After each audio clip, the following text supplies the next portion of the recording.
अगर आप भी यूजीसी नेट एंड जेआरएफ की तैयारी कर रहे हैं और यूजीसी नेट एंड जेआरएफ दोनों को सेम समझते हैं, दोनों को एक ही समझते हैं कि यूजीसी नेट एंड जेआरएफ एक ही होता है, और आपको लगता है कि अगर हमने नेट का एग्ज़ाम दे दिया मतलब जेआरएफ का एग्ज़ाम दे दिया, तो आज इस वीडियो में हम ये समझने वाले हैं कि यूजीसी नेट एंड जेआरएफ क्या होता है, दोनों में एग्जैक्ट डिफरेंस क्या होता है। तो चलिए स्टार्ट करते हैं। तो everyone, welcome back to my YouTube channel JRF Gyan Mantra पर।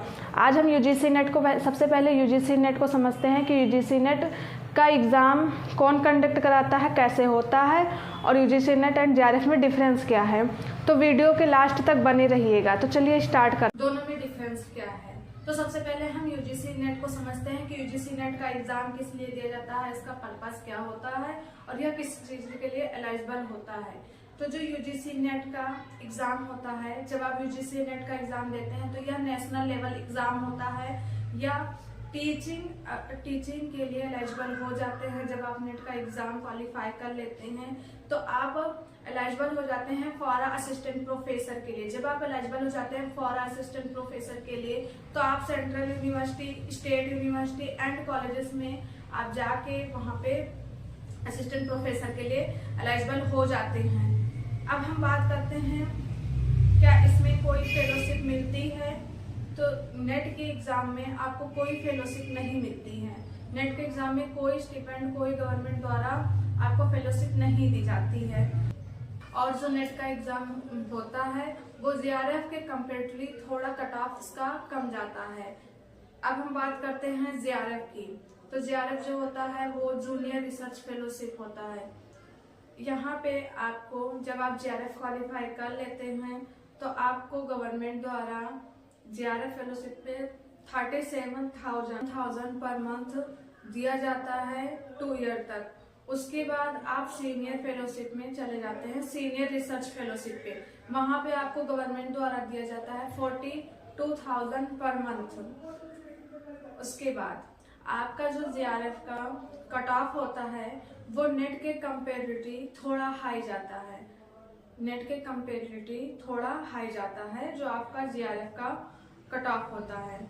आप जब जेआरएफ का एग्जाम दे देते हैं तो आप टीचिंग के लिए, असिस्टेंट प्रोफेसर के लिए तो एलिजिबल हो जाते हैं, साथ में आप रिसर्च के लिए एंड फेलोशिप के लिए भी एलिजिबल हो जाते हैं। यहाँ पर जब आप जेआरएफ कर लेते हैं, teaching plus research plus fellowship तीनों ऑप्शन आपके पास हो जाते हैं। और जब आप जेआरएफ के थ्रू किसी यूनिवर्सिटी में पीएचडी के लिए एडमिशन कराते हैं तो वहाँ पे आपको इंट्रेंस एग्जाम नहीं देना होता है, केवल आपको जो इंटरव्यू होता है वो इंटरव्यू देना होता है। उसके बाद आप पीएचडी में आसानी से एडमिशन ले सकते हैं। तो आप पीएचडी में एडमिशन पाना चाहते हैं तो आपको इसमें एंट्रेंस का एग्जाम देना होता है, बट जब आप जेआरएफ रहते हैं तो आपको केवल पीएचडी में इंटरव्यू देना होता है। उसके बाद आपका पीएचडी में आसानी से एडमिशन हो जाता है। तो आप यूजीसी नेट एंड जेआरएफ दोनों का आप सोच रहे होंगे कि अब हम दोनों में से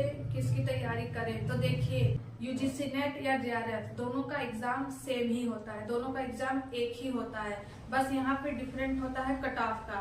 अगर आप एग्जाम दिए और आपका कट ऑफ हाई गया तो आप जेआरएफ के लिए एलिजिबल हो जाते हैं। अगर आपका कट ऑफ कम आया तो आप नेट के लिए एलिजिबल हो जाते हैं, और अगर आपका कट ऑफ उससे भी कम आया तो आप ओनली पीएचडी के लिए